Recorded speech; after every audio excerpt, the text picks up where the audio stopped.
Começa agora. Descobrindo a Revista Espírita. Os fatos, os fenômenos, as análises que auxiliaram Allan Kardec a consolidar os alicerces do Espiritismo. Descobrindo a Revista Espírita. Pesquisa e apresentação, Luiz Armando de Freitas Ferreira.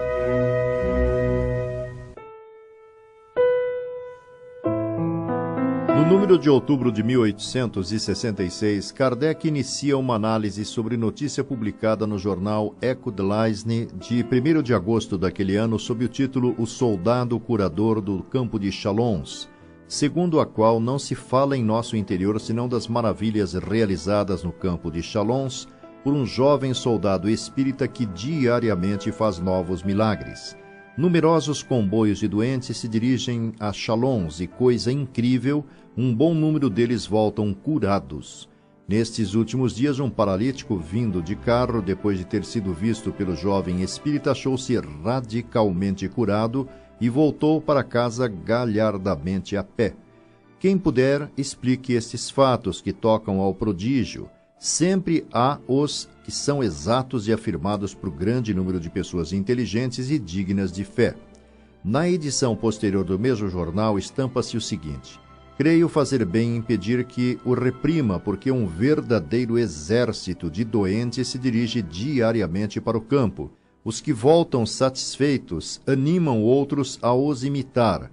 Ao contrário, os que nada ganharam não calam as censuras e zombarias. Entre essas duas opiniões extremas, há uma prudente reserva que bom número de doentes devem tomar como regra de conduta, como guia do que podem fazer. Essas curas maravilhosas, esses milagres, como chamam em geral os mortais, nada tem de maravilhoso, nada tem de miraculoso. De saída causam admiração, porque não são comuns, mas como nada do que se realiza não deixa de ter uma causa, foi preciso procurar o que produz tais efeitos e a ciência o explicou. As impressões morais fortes sempre tiveram a faculdade de agir sobre o sistema nervoso. As curas obtidas pelo soldado espírita não atingem senão as moléstias deste sistema. Em todas as épocas, na antiguidade como nos tempos modernos, têm sido assinalados curas em grande número de casos. Nada há, pois, de extraordinário que hoje as mesmas causas produzam os mesmos resultados. É, pois, apenas aos doentes do sistema nervoso que é possível ir, ver e esperar. Iniciando seus comentários, Kardec diz: antes de qualquer outro comentário, faremos uma ligeira observação sobre o artigo. O autor constata os fatos e os explica a seu modo conforme ele. Essas curas nada têm de maravilhoso ou miraculoso. Sobre este ponto estamos de perfeito acordo. O Espiritismo diz claramente que não se faz milagres, que todos os fatos, sem exceção, que se produzem por influência mediúnica, são devidos a uma força natural quanto a que se faz transmitir um telegrama ao outro lado do Atlântico em alguns minutos. Antes da descoberta da lei da eletricidade, semelhante fato teria passado por milagre dos milagres. Suponhamos por um instante que Franklin, ainda mais iniciado do que era sobre as propriedades do fluido elétrico, tivesse lançado um fio metálico através do Atlântico e estabelecido uma correspondência instantânea entre a Europa e a América sem revelar o processo. Que teriam pensado dele? Incontestavelmente teriam gritado milagre, ter-lhe-iam atribuído um poder sobrenatural.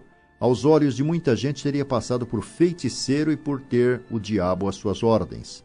O conhecimento da lei da eletricidade reduziu esse pretenso prodígio às proporções de efeitos naturais, assim de uma porção de outros fenômenos. Mas são conhecidas todas as leis da natureza?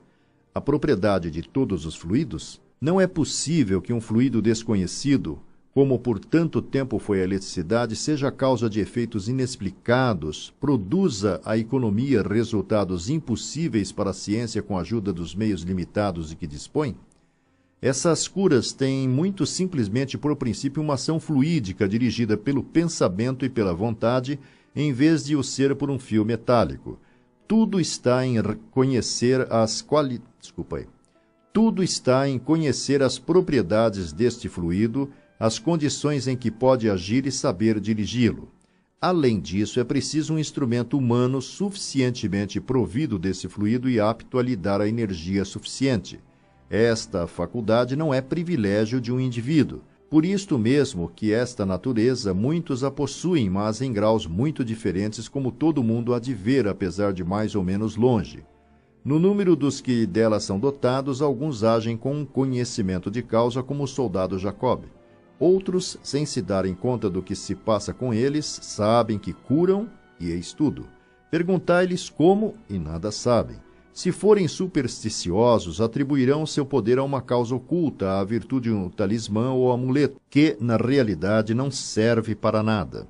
É assim com todos os médiuns inconscientes, cujo número é grande. Inúmeras pessoas são elas próprias a causa primeira dos efeitos que admiram, mas não explicam. Entre os negadores mais obstinados, muitos são médiuns sem o saber.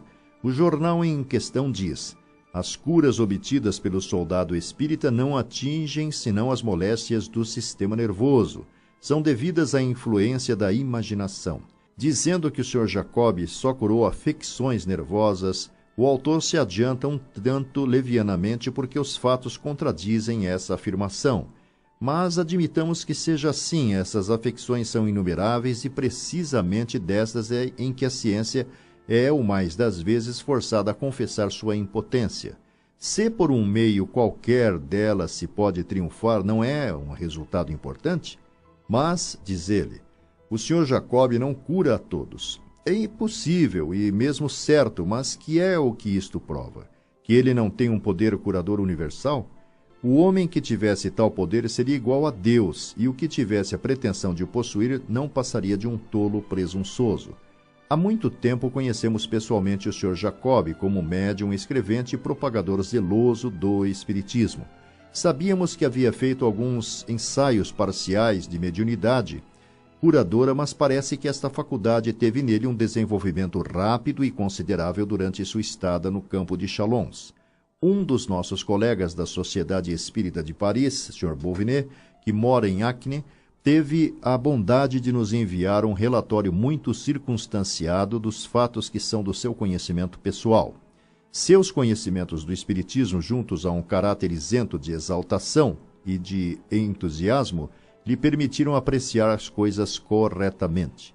Testemunha ele: reduzo a 1/3 as apreciações do Sr. Jacob quanto ao número dos doentes por ele recebidos, estimando essa cifra em 4.000, 1/4 curado e 3/4 aliviados. A influência era tal que a autoridade militar emocionou-se e o consignou, interditando as visitas futuras. Sei pelo próprio chefe da estação que a estrada de ferro transportava diariamente massas de doentes ao campo.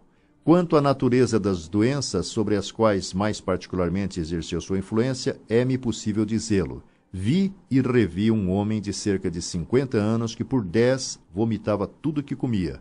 Ao ir ver o soldado, estava muito doente, vomitava ao menos 3 vezes ao dia. Vendo-o, o Sr. Jacob lhe disse: "Estás curado", e durante a sessão o convidou a comer e a beber.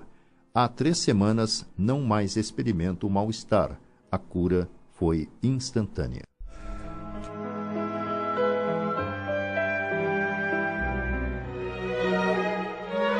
Você ouviu Descobrindo a Revista Espírita. Pesquisa e apresentação, Luiz Armando de Freitas Ferreira.